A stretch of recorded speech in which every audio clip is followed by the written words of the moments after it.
It was right after I bought a house with a garden. My husband, Tom, and mother-in-law, Mary, both grinning, declared my in-laws would move in with us. They are moving in too. If you don't like it, I'll make my son divorce you. If she came, her nasty daughter would surely follow. They knew I hated this and did it anyway. The daily harassment would continue even in the new house. I shuddered at the thought. No, I don't want to live with you. What? You don't seem to understand your position. Her eyebrows shot up. She pulled out divorce papers from somewhere, and my husband's part was already signed. Her face showed she only cared about getting the house. Their plan had worked perfectly, which was terrifying. I struggled to hold back my laughter. My mother-in-law, seeing me trembling with my head down, looked triumphant. I quietly signed the divorce papers, packed my things, and left the dreaded house. I got a barrage of calls from my ex-mother-in-law on moving day. Have you realized yet? She demanded to meet and talk. That's exactly what I wanted. I would meet her and put an end to this myself. I made thorough preparations to confront them and headed to the final showdown. My name is Emily. I work at an advertising agency. My husband, John, was introduced to me by Michael, a manager at a newspaper company. As someone in a weak position, I couldn't refuse Michael's offer. I was 29 at the time, and after 6 months of dating, I married John due to his persistence. I ended up cursing myself for making a poor decision at such a crucial moment. I think my ex-mother-in-law, Karen, intended to deceive me from the start. She seemed gentle and kind, but her attitude changed as soon as I married. She dropped the mask of a reasonable older woman and revealed her true colors as a cruel mother-in-law. Hey, Emily, what are you doing? I told you to weed the garden after cleaning the dishes. Not a day passed without her shrill voice echoing through the house. I felt exhausted every day. I could barely manage a sigh in response. After the wedding, I agreed to live with my in-laws at John's insistence. His father had passed away, and Karen had been struggling with a leg injury for years. He begged me, saying he couldn't leave his aging mother alone in the old house. But when I got there, I saw Karen walking around just fine. She claimed educating a daughter-in-law is a mother-in-law's duty and treated me harshly every day. John was no help either. Whenever I suggested living apart, he made excuses and avoided the issue. He was always doing whatever she wanted. He never stood up for me when she scolded me. Yeah, my mom has quite a temper, huh? Stop grinning and help me. This is really... After getting married, I began to feel intense anxiety and depression. I found myself crying unexpectedly or feeling nauseous for no reason. After consulting a specialist, the doctor diagnosed me with an adjustment disorder. The thought that every day spent at my in-laws was affecting me negatively was truly unpleasant. Despite my feelings, she continued to make unreasonable demands. Don't be lazy just because it's your day off. Have you finished cleaning the room? You haven't gone shopping yet, have you? Make sure to check the discount stores before you go. Please, Karen, please don't shout at me. I have a headache. I'll do the cleaning and shopping later. Don't give me that. When you're told to do something, you do it immediately. You're the daughter-in-law, aren't you? A daughter-in-law is not a maid, I wanted to retort. Her demands often involve the house itself. Clean the gutters, replace the wallpaper, fix the splinters in the pillars. The in-laws' house was very old and falling apart everywhere. It creaked whenever the wind blew. Each time she would urge John to get a new house. This place is a rental, you know. We're renting it cheaply from an acquaintance. Just once, I want to live freely in our own home. Don't you think so, John? I do, but we can't afford it on my salary. A house of our own is just a dream. Karen grew frustrated with her useless son. Of course, she took out her frustration on me. Cook, clean, weed the garden, take her to the hospital. She didn't care that I was exhausted from working full-time.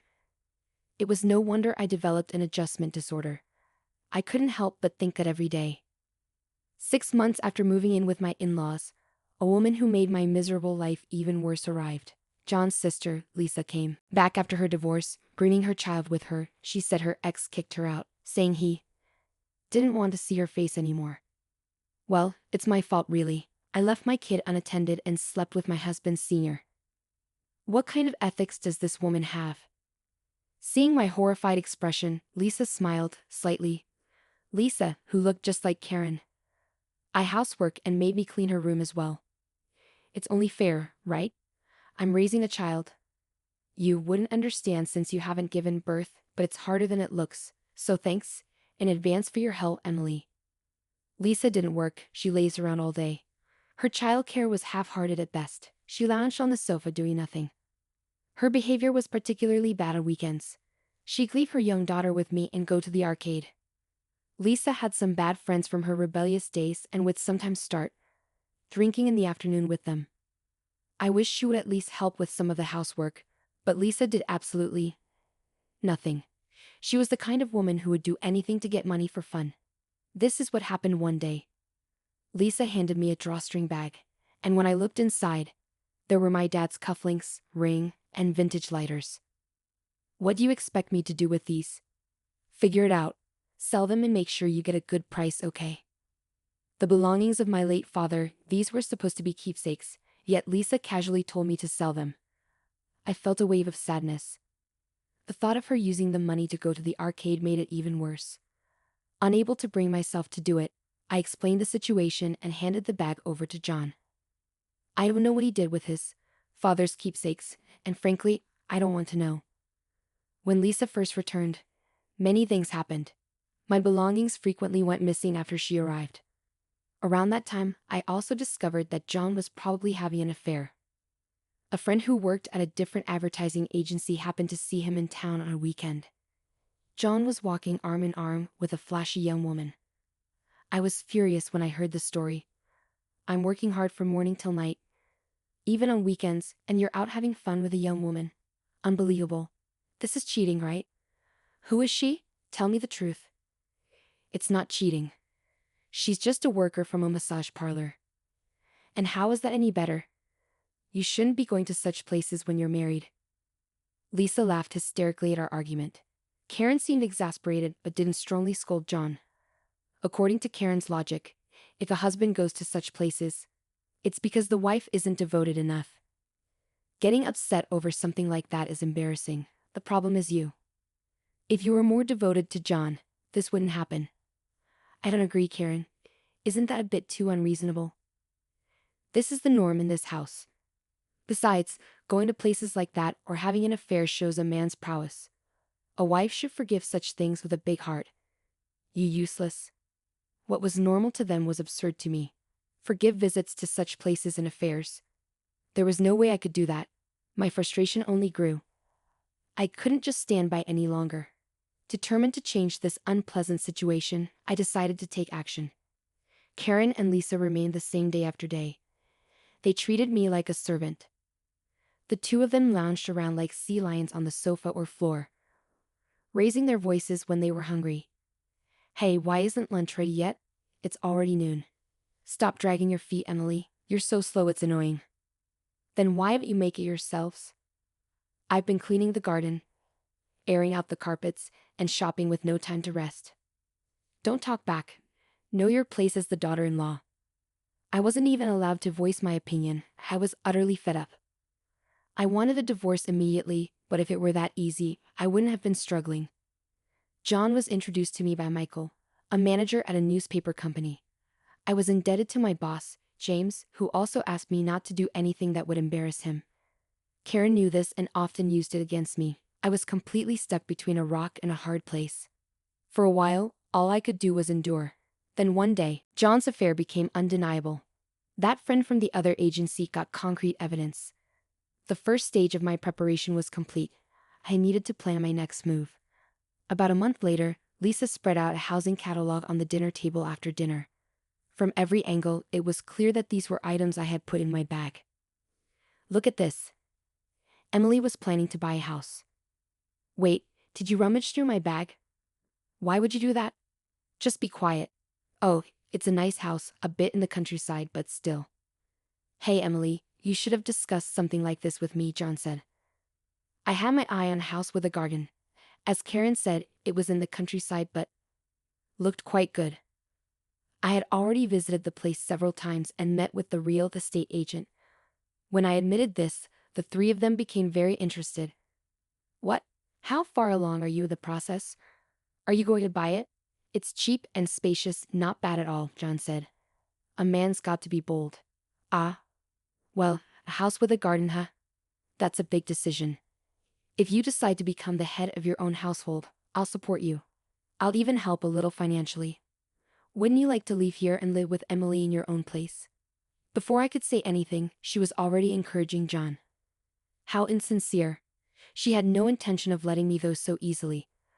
When I asked whose name the house would be under, John furrowed his brow. I'm the head of the household. It'll be in my name, obviously. Then can I proceed with the purchase? We'll buy this house and the two of us will move out, right? All right, I've decided. I'll buy the house. Go ahead and move forward with the arrangements. John finally made a firm decision. Karen and Lisa both praised John for his decision, but I didn't miss it. The two of them exchanged a knowing smile. A few days later, just after purchasing the house with a garden in the countryside as planned, John and Karen, both grinning, made a unilateral announcement to me.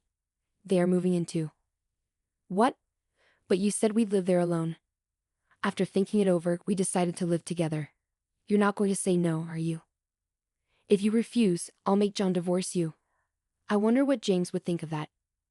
There it was, what a cowardly move. If Karen came, Lisa would surely follow. I shuddered at the thought of daily harassment continuing even in the new house. No way, I absolutely refuse. I have no intention of living there with you. What? You don't seem to understand your position. Her eyebrows shot up, her face red with anger, veins bulging at her temples. She pulled out divorce papers from somewhere, and John's part was already signed. Her face said she didn't care about anything as long as she got the house. If you're really going to refuse, then sign here. All right, I will. I'll sign. Let's get divorced. I've had enough. What? Hey, Emily, are you sure about this? John asked. Leave her. A useless woman like this is just going to make you angry. You're young. You'll find a new wife soon enough, Karen added. Such harsh words. I quietly signed the divorce papers. She looked triumphant. She had no idea how I felt. My plan had worked perfectly, which was terrifying. I struggled to hold back my laughter. A few days after I moved into my new apartment, I received numerous calls from Karen. Checking my calendar, I realized it was indeed true. Today was their moving day. So she figured it out. The incessant ringing, typical Karen. Ignoring them didn't help. They kept coming. Finally, I picked up due to her persistence. Karen didn't even greet me, she just started yelling. Emily, how could you do this? What kind of house did you make us buy? Hello, Karen. Calm down. What are you talking about? I don't understand. Don't play dumb. This house. You knew it was defective when you bought it, didn't you? Didn't you? That's right. The house I chose had issues. The ground was unstable, often causing the land to sink. Even a new house could have doors and windows that wouldn't close properly after a few years. There were old mining tunnels nearby that caused the problems. However, the locals knew this. They built their houses on stable land. Only clueless newcomers fell into this trap. I used this problem-ridden house to trap those three. It was tough to find a reasonably priced defective house, even with the help of a real estate agent. I also arranged for Lisa to steal the real estate catalog from my bag. I had deliberately placed my bag in an easily noticeable and stealable position. Unaware, they fell right into the trap and moved in. It was hard to keep from laughing when I signed the divorce papers. I wanted to tell them everything, but I couldn't. I played dumb. A defective house? That can't be right. There must be some mistake. What is with that attitude? So fake. Just come over here. What? No. Honestly, I don't ever want to see you again. What? What did you say?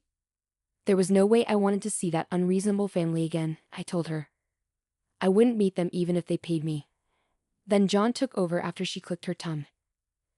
Emily, please think about our situation a little. I could say the same to you, John.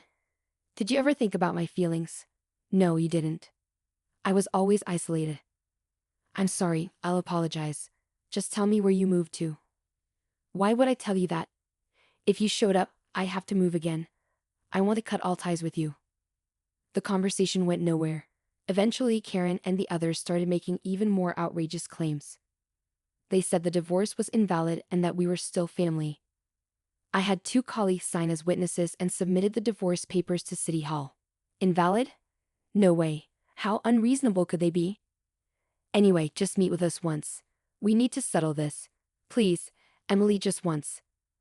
Let's settle this properly. Karen and John insisted on meeting and talking. Even if I refused, they would surely call again. I had no choice. I decided to meet them and put an end to it myself. Fine, I'll meet with you once. Thank you, I owe you one. But I'll choose the time and place. Okay. I couldn't risk being ambushed or followed. I needed to have the upper hand to ensure my safety. After making careful preparations, I arranged to meet the three of them at a cafe. I arrived at the designated cafe 20 minutes late. Karen and Lisa were already furious from being made to wait. John had a strained smile on his face. As expected, they were predictable. How dare you keep your elders waiting? It's so disrespectful, Karen hissed. I don't want to hear about respect from you. So what do you want? What's with that attitude? It's infuriating. We're stuck with a defective house because of you. Take responsibility, Karen demanded.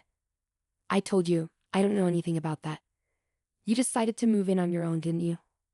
She faltered. She couldn't deny that. Karen and Lisa had willingly moved into the defective house.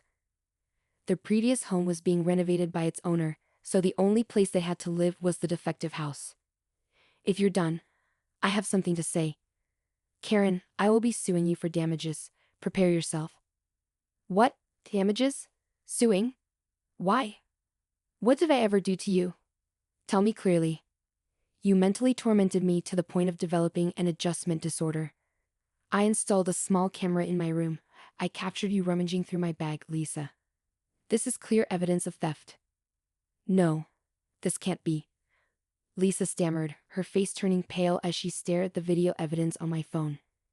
You see, Karen, Lisa, you both thought you could torment me without any consequences, but I documented everything. Every insult, every threat, every theft. You both will be held accountable for your actions. Karen, still in shock, tried to regain her composure. You're bluffing. You can't do this. You won't win in court. You're welcome to try and fight it, I replied calmly. But I think the evidence speaks for itself. And John, you won't be exempt from this either. Your affair and your negligence as a husband are well documented too. John, who had been silent until now, finally spoke up. Emily, please. Let's not take this to court. We can settle this privately. What do you want? I want my freedom, I said firmly. I want a formal, uncontested divorce. I want you all out of my life for good. And I want compensation for the mental and emotional damage you have caused me. Karen scoffed. Compensation? You're dreaming. No, I'm not. I'm entitled to it, and I will get it. Either you agree to my terms now, or I take this to court and let a judge decide. The choice is yours. The three of them looked at each other, realizing they were cornered. After a long pause, John finally nodded. Fine, we'll agree to your terms. Just, let's settle this quietly. Good, I said, feeling a sense of relief wash over me. I'll have my lawyer draw up the necessary papers. Once everything is signed, I don't want to hear from any of you ever again. I stood up to leave, but not before giving them one last look. This is what happens when you push someone too far. Remember that. As I walked out of the cafe, I felt a weight lift off my shoulders. For the first time in a long time, I felt free. The nightmare was finally over. I saw you with her, John. You remember that weekend? A friend of mine who works at another advertising agency spotted you. You were walking arm in arm with her, laughing, looking carefree. That friend took pictures, thinking it might be important for me to know. I have all the evidence I need. John's face turned pale. Emily, please. I'm sorry. I didn't mean to hurt you. Didn't mean to hurt me. You didn't just hurt me, John. You shattered any trust and respect I had for you. You made a mockery of our marriage while I was working tirelessly to keep our lives together. Karen interjected. This is getting out of hand. We're family. We shouldn't be doing this to each other. Family? You treated me like an outsider from the very beginning, Karen. You and Lisa made my life unbearable, and John did nothing to stop it. You all need to face the consequences of your actions. I looked at John, who seemed to be on the verge of tears. The divorce is final, John. I'm done. There's no turning back. You will hear from my lawyer about the settlement. and the compensation for the emotional distress you caused me. As for you, Karen and Lisa, I will be pressing charges for theft and harassment." The three of them sat in stunned silence. They had never expected this outcome. I felt a sense of empowerment, knowing that I was finally standing up for myself. As I walked out of the cafe, I didn't look back. This chapter of my life was over, and I was ready to move forward. The road ahead might be challenging, but I knew I had the strength to face it. I was free. "Jessica, what? How did I know?" "I had a friend investigate. I have a friend who's good at that. I even have pictures of you and Jessica entering a hotel together. Look, here they are." No, don't show them. Don't show them." Jan hurriedly tried to stop me from showing the screen. He didn't want his mother and sister to see his affair. But why should it matter? Their morals and ethics were already broken. They were a family of like-minded people. I put my phone and the copy of the diagnosis back in my bag. I had shown all the evidence I needed. Karen, Jan, and Lisa seemed defeated and drained of resistance. If they did anything careless, they'd be reported to the police. They seemed scared, but unfortunately for them, I was fully intending to consult the police regardless of their actions. "I believe the police will come by, eventually. Don't try to run, it'll only make things worse. And make sure you don't follow me." "Understood, Emily. Don't be so cold. We were married until recently, remember?" "Yes. Honestly, I think marrying you was a huge mistake. I feel so relieved we're not a couple anymore. If you follow me, I'll press charges for that too, so be ready. Don't wait outside my office. Don't contact me unless it's absolutely necessary." I made a few simple agreements with the three of them and left the cafe. Even after I left, they sat there, looking dejected. You can't stop people from talking. The news of John's divorce quickly spread at his company. The reasons is infidelity and mistreatment of me spread along with it. As a result, John faced significant cold treatment at work. After all, the person who had introduced us was Michael from the affiliated newspaper company. Naturally, John lost his trust and was viewed harshly. Unable to endure the hostile environment, John eventually quit. He struggled to find new employment, and his relationships with his mother and sister became strained. John reappeared in front of me about a year after our divorce. He called out to me as I was leaving work, and I turned to see a shabby-looking man standing there. "John, I barely recognized you. I know people say my face has changed lately." He seemed to have gone through a lot. Understandable. Karen and Lisa were convicted and fined. I had claimed alimony from John. They must be struggling financially now. They still had to pay off the mortgage on the defective house, so things were tough. How are Karen and Lisa? They're alive, barely hanging on. They're both working now. They have to, or we wouldn't survive. They always say they want to go back to the old life, wanting to return to relying on my and your income. They haven't changed a bit. They're like parasites. Cutting ties with them was definitely the right decision. I thought he might retort, but he didn't. John sighed deeply and apologized to me. "I'm really sorry for everything. I deeply regret it. I was a fool. You were right. I should have always been on your side. I must have been out of my mind. Your whole family has been out of their minds from the start. Don't be so cold. Please, let's live together again. I'll cut ties with them for real this time. You're the only one for me." "Oh really? Too bad. I'm seeing someone else." "Now, even if I wasn't, I'd never take you back." When I said that firmly, Jan collapsed to his knees, but a pity performance wouldn't work on me anymore. If I were less well-mannered, I would have spat on him right then. I left Jan there and went home. He never contacted me again. The information came from the real estate agent who had helped me. Karen, John, and Lisa's lives had fallen apart. They blamed each other for their poverty, worsening their relationships.